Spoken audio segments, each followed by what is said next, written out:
I'm on camera. Hello, everyone. We'll be starting the class right now. And today we're going to be talking about the topic of reality and its attendant topic of a God. Is there not? If so, what do we know about that thing? Or what do we think is not the case about that concept that's been part of human culture for so long? And to introduce this topic, I want to take you back to a moment in Jewish history that was premised on the reality of this being called God. In the Jerusalem temple, there was a series of concentric courts where the general population could come, and then Israelite women could come, and then the Israelite men could go closer, and the Levites could go closer, and the Cohens could go even closer. And very much in the center of this temple was what was called literally the Kodesh HaKodashim, the Holy of Holies. It was the holiest spot, so they thought, in the world. And it was the place where God caused himself to dwell. In fact, the word for that divine presence, even in later Judaism, is Shekhinah, from the same root in Hebrew as to dwell or to reside, a neighborhood in modern Hebrew. Shekhinah is the same root.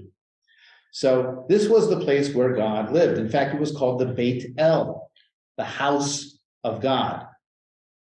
And into the center of that Holy of Holies, the high priest, and only the high priest, could go only one day a year on Yom Kippur, the holiest day of the Jewish calendar. And so the holiest person, that's the high priest, on the holiest day, at the holiest moment of that day, could enter into the holiest spot in the entire world.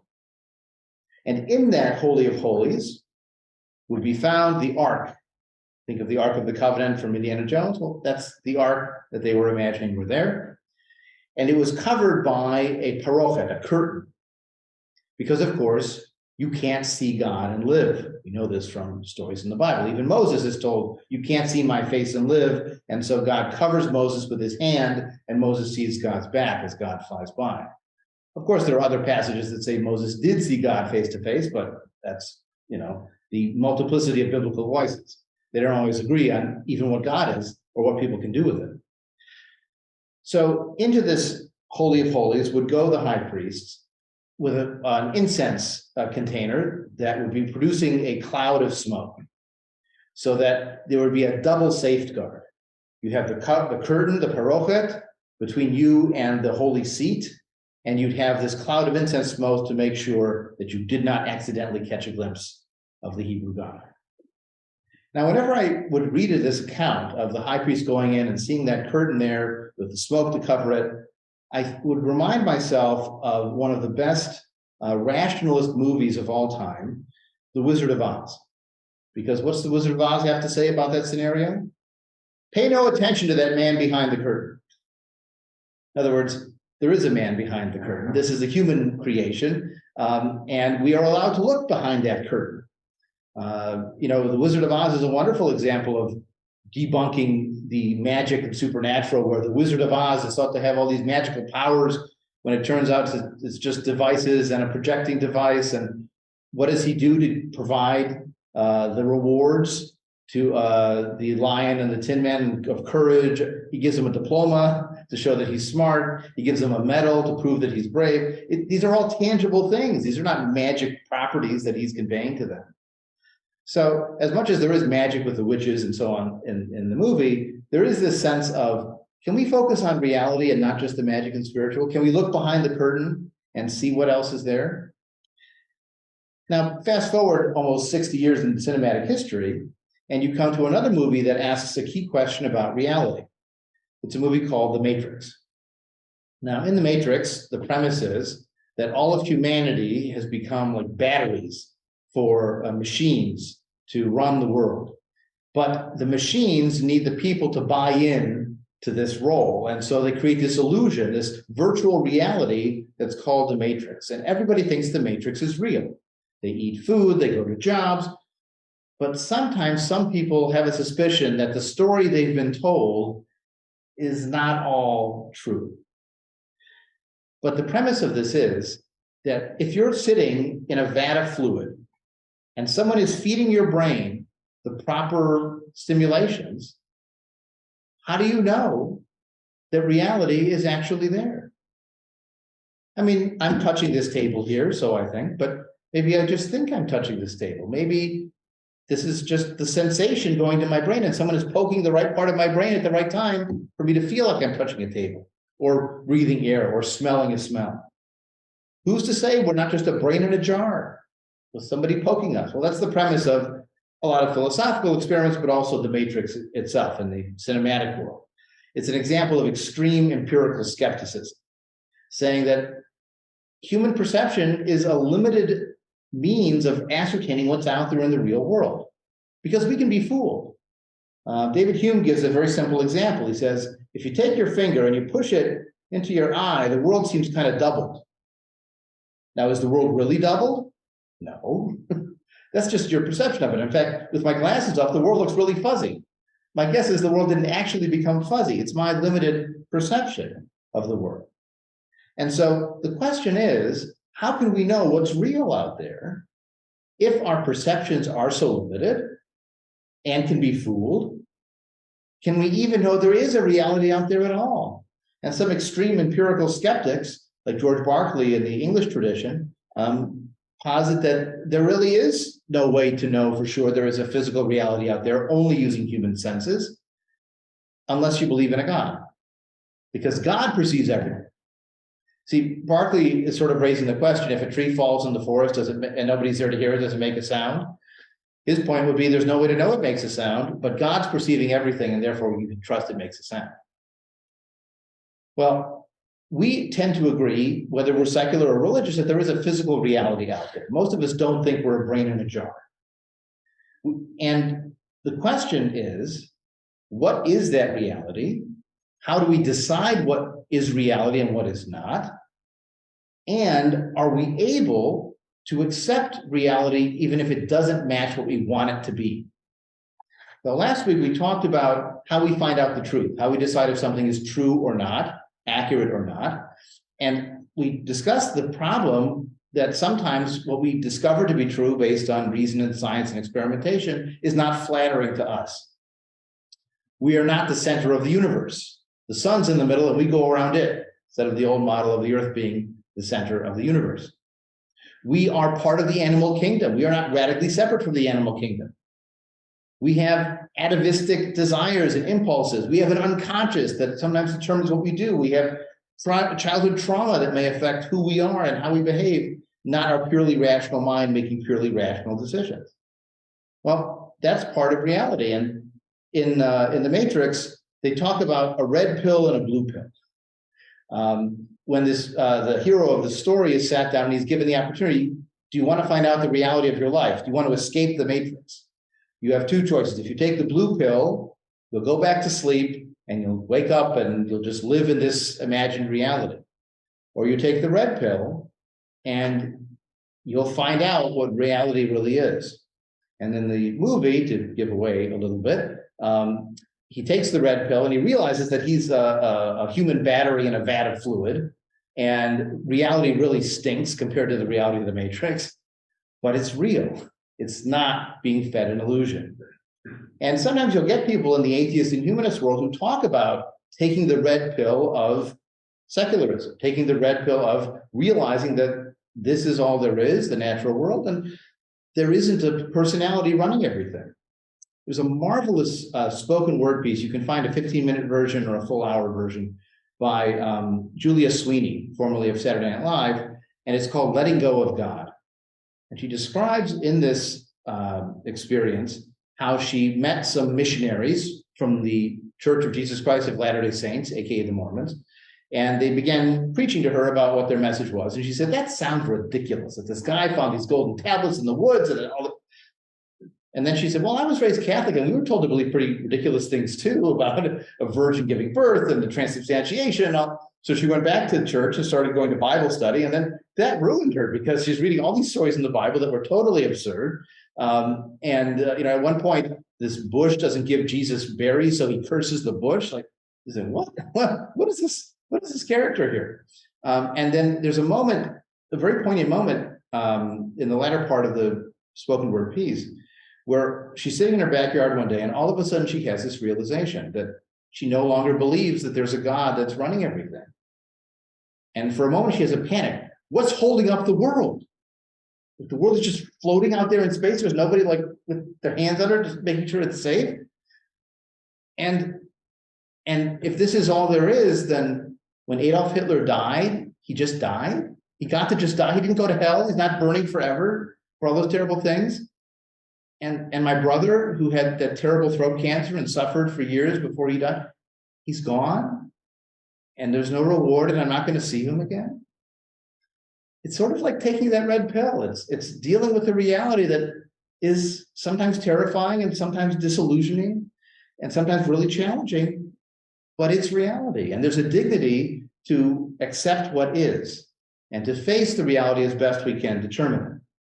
So we need to have a theory of knowledge, a way of deciding the truth and deciding what reality is. And David Hume, who, as I mentioned, was in dialogue with many of these empirical skeptics, also has some interesting things to say about this process too. Because in Hume's approach, you can sit in your armchair and you can decide after lots of theorizing that there is no physical universe and it's just your brain in a jar. And then you go home and go to sleep. And you wake up in the morning and you brush your teeth and you eat breakfast and you act as if there's a natural physical world out there, because that's simply the way our life works. We live in an as if world, if it's as if, or it, like, the difference really doesn't matter because you're still going to get up and do the things you need to do for your physical needs. So you might as well posit it as being there. And religion also has a theory of knowledge of how to decide what's real. How do I know if something in the past was real or something in the present is real? Well, there's a personal experience of revelation that could take place. You hear a voice, you see a vision, that's accepted.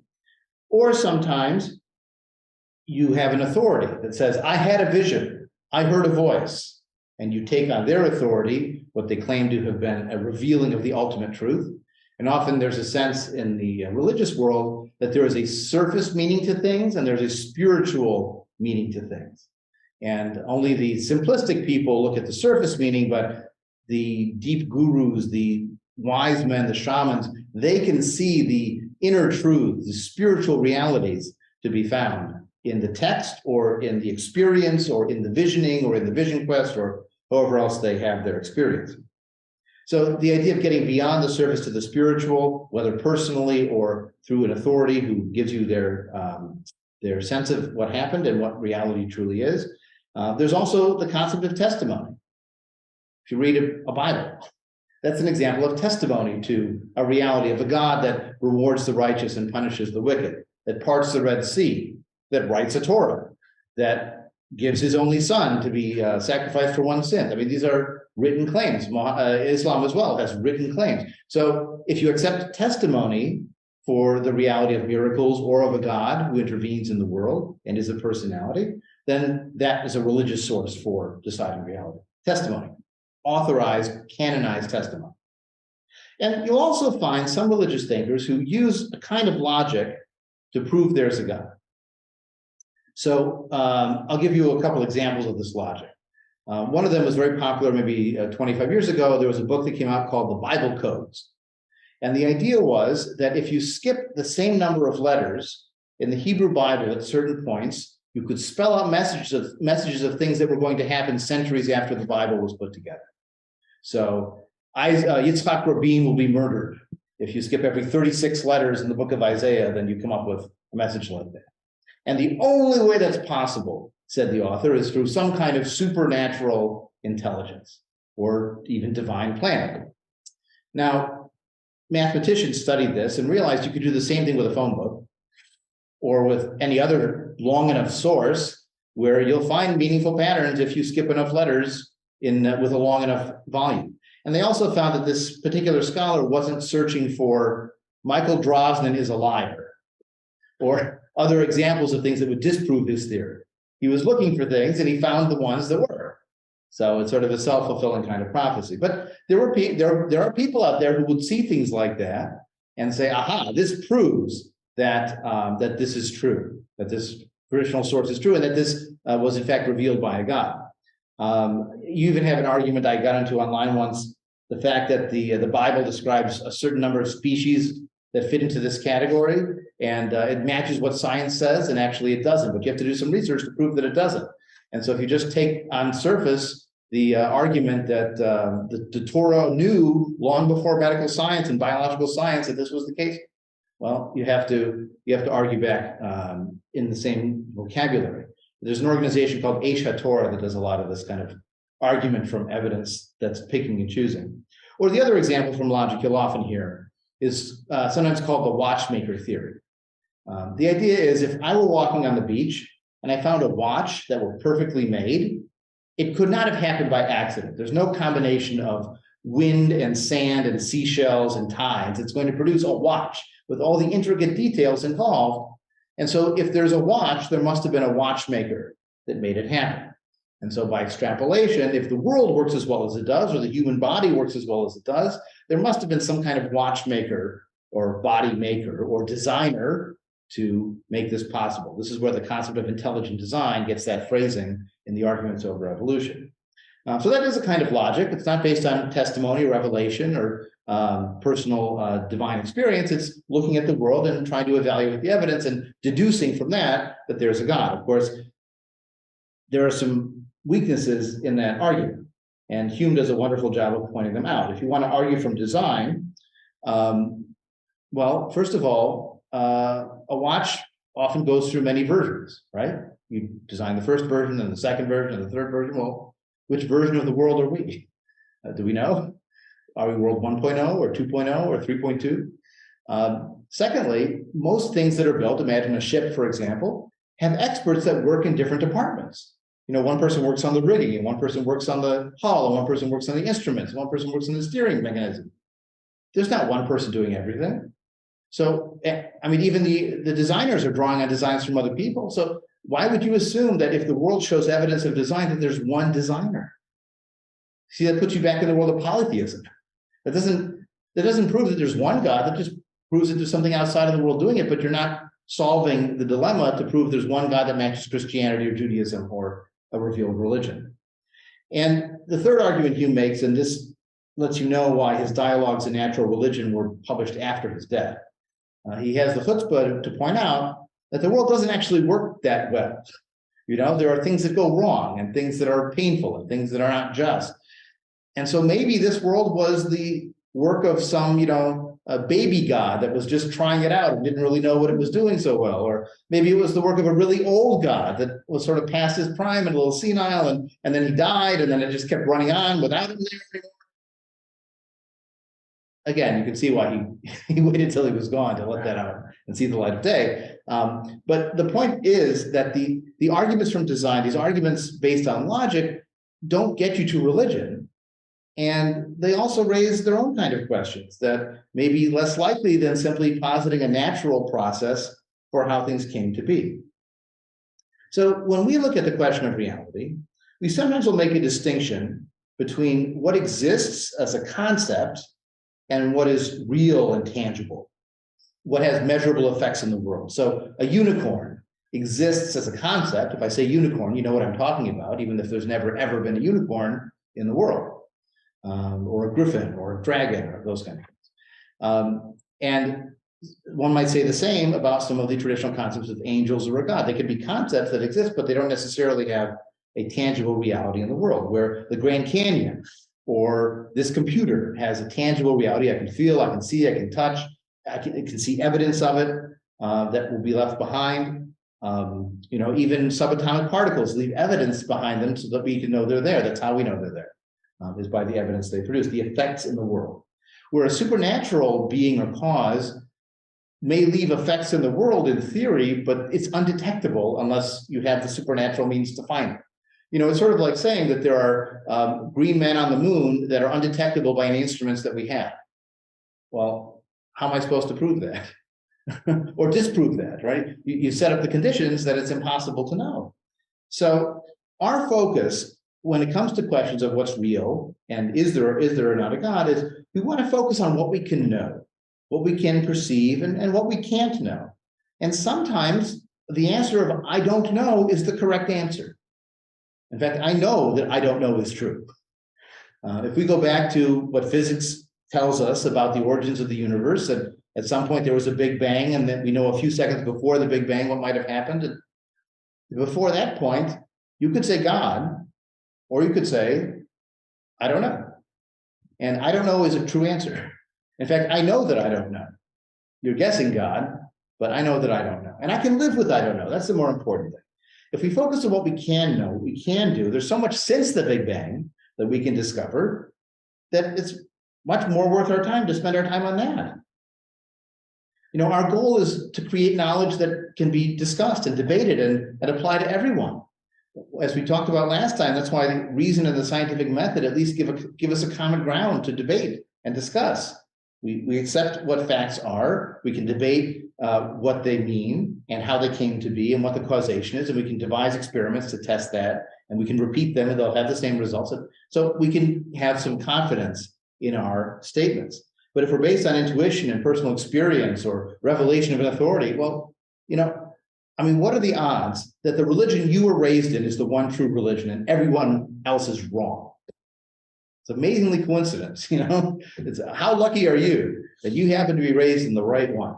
And that's why comparative religious study in college is often corrosive to religious faith, because people say, oh, wait, you have an origin story and you have a coming of age ritual and you have a scripture that talks about divine justice. And wait a minute. Well, I thought I was the only one that did this. I thought I was the only one that was correct. So once you realize that you're talking about the same natural world and the same world of human experience, now your basis for conversation is a little bit stronger. In the end, when we're trying to decide what reality is, it's easier to prove positive claims than to prove negative claims. So if I want to prove the Grand Canyon exists, there's a lot of ways I can do that. I can go there, I can take pictures, I can have a live video feed, I can have a trusted person go there and see it and bring back evidence, and so on. But if I want to prove there are no fairies anywhere in the world, that's hard to prove because I can't be everywhere at once, you know? So proving that there is not something is sometimes just as hard, if not harder, than proving there is something. And that's why some people think that an absolute atheist perspective, one that says there is absolutely no God and I'm positive that there is no God, is again a weak position because you can't absolutely prove it. You could say it's unlikely that the God of this particular religion acts in the world as the religion says so because of what I see. You can make an evidence-based claim for that, but to say there is no God no matter what, that absolute atheist perspective is on some level untenable. So the position that Sherwin Wine, who helped to found Humanistic Judaism, came up with, and he is most likely the originator of the term, is agnostic. Agnostic basically means there's no way that you could prove that there is or isn't a God, and the question really is irrelevant to how I live my life, how to be a good person, how to create community, what happened in the past. You know, the kind of God that is over the rainbow and before the Big Bang doesn't write a Torah, doesn't intervene in the world, doesn't care what you eat. And so it's less relevant to life. Another version of agnostic is don't know, don't care. It just doesn't make a difference in my life. And there's really no way to know. Now, the challenge is that that's a sophisticated explanation. And when he was called before the Michigan Board of Rabbis early on in the history of Humanistic Judaism, and he was asked, are you an atheist? And he explained what agnosticism was, more or less. And he said, but if what you mean by atheist is what most people conventionally mean by atheist, then yes, I'm an atheist. Headline in the newspaper the next day, Rabbi says, I am an atheist. Right? They're not going to give you the long footnoted version. They'll give you the headline. Now, keep in mind that Baruch Spinoza, in his writing, believed in a God. He just believed that God was the universe. And yet, to be a Spinozist in 18th century Europe was to be accused of being an atheist, because the God of Spinoza was not the God of Abraham, Isaac, and Jacob, or the God of the New Testament. It was not a personal God that intervened in the world. Spinoza was in many ways a pioneer for this concept of trying to redefine God to save God. You also get the concept of deism, you know, that in the Declaration of Independence, it describes people being endowed by their creator with certain rights. And Jefferson himself was accused of being an Epicurean, of being a secularist and an atheist, and he did not believe in conventional religion. In fact, he wrote a version of the New Testament where he cut out all the miracles. And it was the Jeffersonian Bible. You can still find it. But he was what was called a deist. And a deist believes that there's a creator God that started the world, but then let it run by itself. Think of like the first domino in a series of dominoes. Or Aristotle's concept of a prime mover. You know, Aristotle didn't have an interventionist God. He didn't believe in Zeus or Hera or the pantheon of the Greeks, but he did believe in a first cause. If there's a chain of causation that leads to now, there needed to be a first cause, that first domino that tipped over the chain. And so that's a deist concept of a God that started the world and let it run by itself. In Sherwin Wine's history book, Provocative People, when he's describing Spinoza and the deists, he says the deism is sort of like a deity emeritus. Like it did its work and retired, and now doesn't answer its messages, and is on its own. The functional differences of a pantheist like a Spinoza, or a deist like Jefferson, or a flat-out atheist like some of the philosophes in France, really is not that different, because none of them believe in an active God who's present now, who's listening now, who acts now, who cares what happens now, who wrote a book that tells you what to do now. A God that's before the Big Bang and over the rainbow might as well be an I don't know. I mean, it doesn't make a practical difference here and now. It doesn't want you to praise it, or doesn't respond when you ask for help. Now, this is the challenge that we face in the postmodern world we're living in now, because there are a lot of people out there who don't believe in that traditional concept of a God as described in the Bible or as described in the traditional Jewish liturgy. In fact, there was a study done of American Jews in 2020. I should have looked up the numbers, but I'll ballpark it. And they asked people, do you believe in the God of the Bible? Do you believe in some other kind of spiritual force or being? And do you not believe in any of those? And it was something like 15% or 20% said they believed in the God of the Bible, and about 50% said they believed in some other kind of spiritual force, and about 30% said they don't believe in anything supernatural. Now, keep in mind, that's 30% of American Jews who are saying they're not believing in even just a spiritual force. But that's also 50% of American Jews who are saying they believe in something supernatural, but not the God of the Bible, an omniscient, omnipotent, omnipresent God that can do everything, knows everything, and always wants what's good for you. And the reason why that belief is really small, when 300 years ago, the vast majority of Jews would have said they believed in that kind of a God, is the human experience. Because if you have a God that is all good, all powerful, and all knowing, there's no excuse for cancer.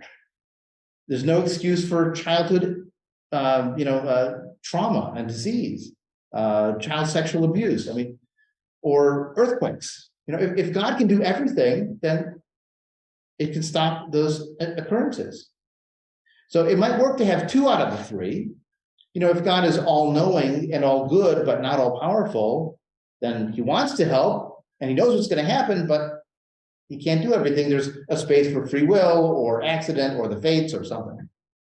If God is all good and all-powerful, but not omnipresent or not always involved, well, then maybe things happen beyond his knowledge, and he has to remember what happens, like God remembers the Hebrews in Egypt and then saves them from slavery after 400 years. Or maybe God is all good and all-knowing, but has to limit his ability. So in any case, however you juggle those categories, 2 out of 3 can make sense with the world.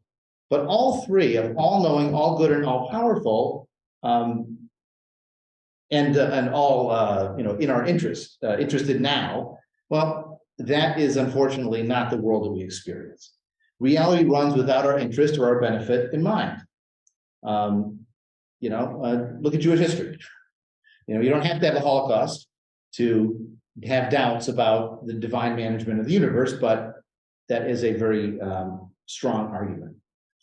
Now, traditionally, there are explanations that try to get around this dilemma. what's called theodicy. Why do bad things happen to good or just ordinary people? One of the answers is, don't worry about it. If you saw the big picture, you'd know it was all for the best. Have faith in the big picture. God has a plan. God doesn't give you something you can't handle. You hear these phrases from time to time. If you just zoomed out to a God-sized field, you'd see why this small thing has to happen for the big picture good. You might also get the possibility of maybe there's compensation, i.e. an afterlife.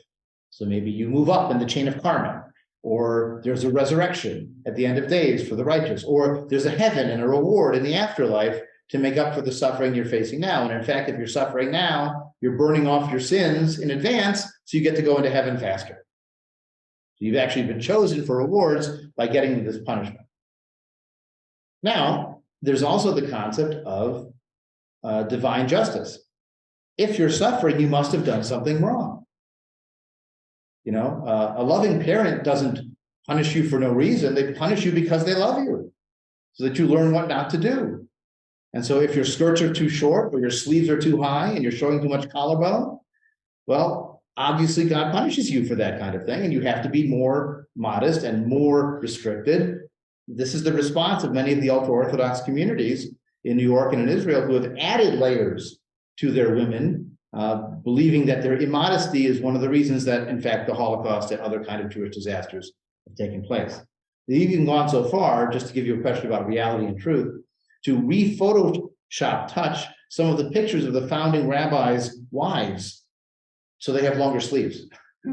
Because back then they could wear short sleeves, but now they have to wear long sleeves, so they go back in Photoshop and make long sleeves on them to match modern modesty rules, not what they actually were back then. Stalinism isn't the only organization that can rewrite history like that. So you have these traditional apologetics or explanations for theodicy, but the other response we get today is to redefine God. So maybe God isn't all-powerful. He's good, he loves you, but in the end, he can't act in the world. If you read Harold Kushner's When Bad Things Happen to Good People, and I say it explicitly, it's When Bad Things Happen to Good People is the title of the book. People often think it's called Why Bad Things Happen, but part of Kushner's point is bad things happen to good people. They do, and you have to decide what you do when that happens. And Kushner himself had a child who had a disease, progenitor, I think, where you age really fast. I forget if that's the exact name. But his child died at age 14, having aged really fast through his life. And he had to face the fact that this God that he thought was all-knowing, all-loving, and all-powerful had allowed this to happen to his son. And in the end, what he came up with was a conclusion that this God loves him and cares for him, but in the end can't do everything, can't intervene in the world in the way that we imagine that a God might be able to. And that allows Kushner to preserve a God concept, to continue to praise this God, to continue to pray to this God in the traditional liturgy, because he's redefined what the God means. Mordechai Kaplan's Reconstructionism does the same thing. They redefine the God to be able to preserve the traditional language of blessing and prayer. In Kaplan's version, God represents the force for good in the universe, or the best within human beings.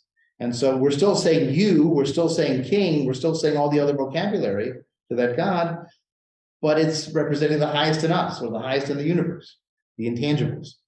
Kushner describes God as like the extra support for that extra last mile of the marathon that you didn't know you had in you, and God provides that extra support. Well, the challenge for us is that we're not comfortable redefining the word, because for us, God doesn't lose its old meaning, even if you add new meanings. You can call it the force for good in the universe, but it's still a character in the Bible that does all those things.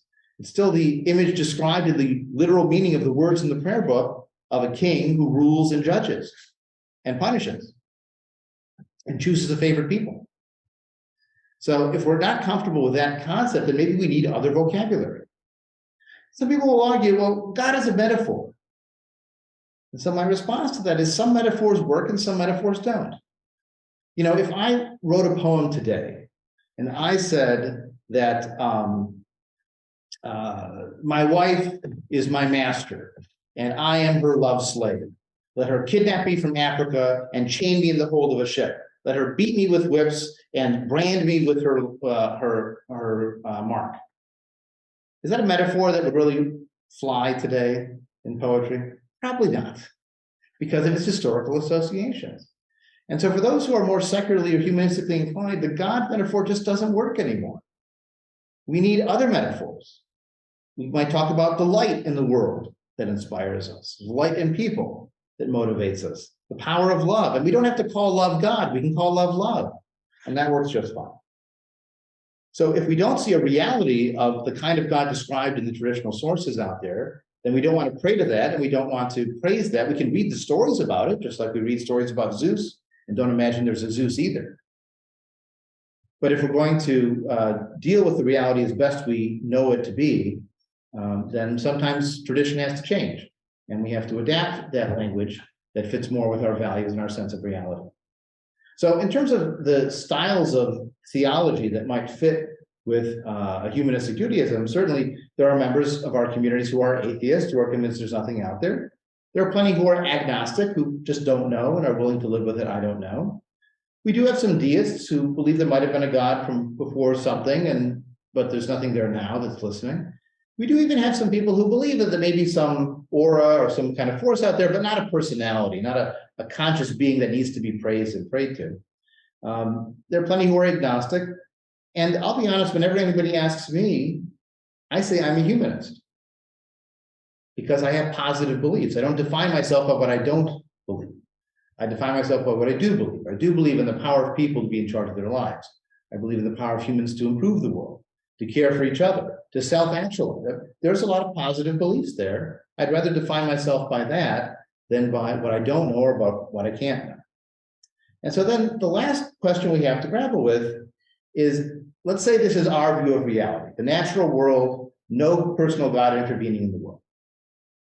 How loud do we say that? When do we say that? To whom do we say that? Or do we keep it to ourselves? You know, there are like colonizing atheists who want to go out there and convert they're missionizing, or that's sometimes called humangelicals. And they're going out there and they want to spread the gospel of no gospel. And they want to convince the world. Or I remember there was a funny bumper sticker that said, militant agnostic. I don't know and neither do you. Well, okay, so you could spend your time doing that if you want to. In fact, there was a guy who lived in Buffalo Grove for many years named Richard Sherman, I think his name was. He had a red convertible with a license plate, no God. And he made a living like suing businesses and state governments about church-state issues. That was his major focus in life. Well, okay, so you could do that if you want. Or what you could do is something I talked about last week, which is that if we have partial knowledge, if we have our own senses and our own understanding, we can accept the fact that if we have limited knowledge, then other people have limited knowledge too. And we can have some humility about our conclusions. This can be, to the best of my knowledge, how the world works, but there's always a possibility I'm wrong. There's always a possibility someone else is right. I'm going to live my world based on what I understand the world to be, but I can still have an eye open, an ear open to someone else having a different perspective. We do know a lot, and there's a lot we can focus on that we do know and can do.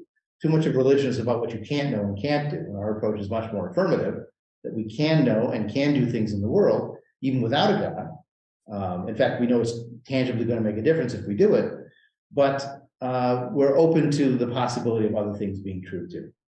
And I'll end with one last anecdote. I had a member once who asked me if I would say some prayers for her cousin who was having a relapse of breast cancer. And I said, well, I have a better idea. Instead of her Hebrew name, why don't you give me her phone number? And I'll call her. I don't know if sending words out into the ether is going to land somewhere and make a difference, but I know that if I call her and make a personal connection, if I give her someone to talk to, and maybe she wants to talk about her condition, and maybe she wants to talk about the Bears or the Cubs and get distracted, maybe she wants to think about what to do in her last days, even if it's a terminal condition. I can provide personal connection and comfort and a sense of purpose in life that will help her. And we know that positive attitude makes a difference in recovery and in treatment. So I'm going to focus on what I can know, what I can do, rather than spend my time on the things that we don't know if they're going to be really effective or not. And so that's why I find our approach to reality refreshing because it's maybe more limited, but more tangible and more reliable than the magic thoughts of other possibilities.